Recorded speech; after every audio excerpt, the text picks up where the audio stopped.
Alright, so today we are going to focus on language that is actually, I would say, is used in IELTS, and mostly examiners are also focusing on that. The language of oral communication, that is of speaking, is somewhat different from writing. So many at times students get a good score in speaking with their pronunciations, fluency and good grammar, but that sometimes doesn't work in writing.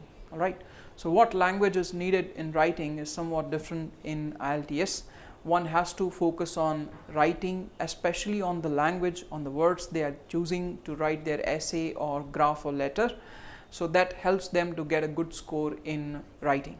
Alright, so today I'll be focusing on the language part, mostly one should concentrate on. Let us see. So first few things I have written on board. There are many things I'll be taking about language writing.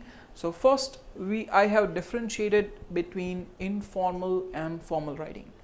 Informal is something we use with a communication, could be in written and spoken, can be used with our friends, relatives and all in general writing, but formal communication, that is something very important, and that is the language part, or that is the language we must use in IELTS. Alright, so what things informal or formal has difference of, let us see. First I have taken is the contractions, that is short forms. If you use short forms in essay writing like can't, shouldn't, don't, haven't, this actually affects on your score. Even if you have written grammatically correct sentences, there is complexity and you have chosen good words too in writing, but if your examiner sees or mark these words in your writing, your score falls. So what we should do in this, we should write their full forms, like can't, instead of can't we should say cannot, instead of shouldn't we should write should not, instead of it's we should write it is. Alright, so avoid contractions in writing and write their full forms. Instead of short forms, write their full forms. Alright, and the next point I have focused is on colloquial language.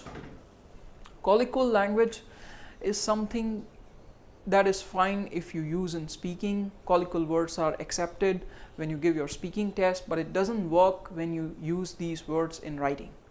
Now what are these colloquial words? For example, mom, kids, I have frequently seen in many of the essays I have checked in, stuff, a lot of, hard.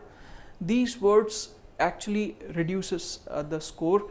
What are the exact words? Like mom can be called as mother, kids can be called as children, stuff can be called as material, a lot of is many, hard can be termed as difficult.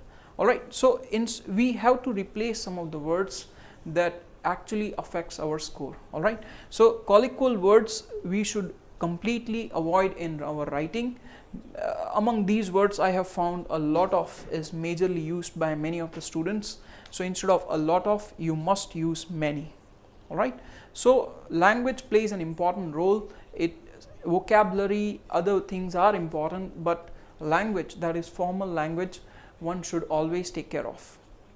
So further I'll be discussing some more points about, discussing some more differences about informal and formal language.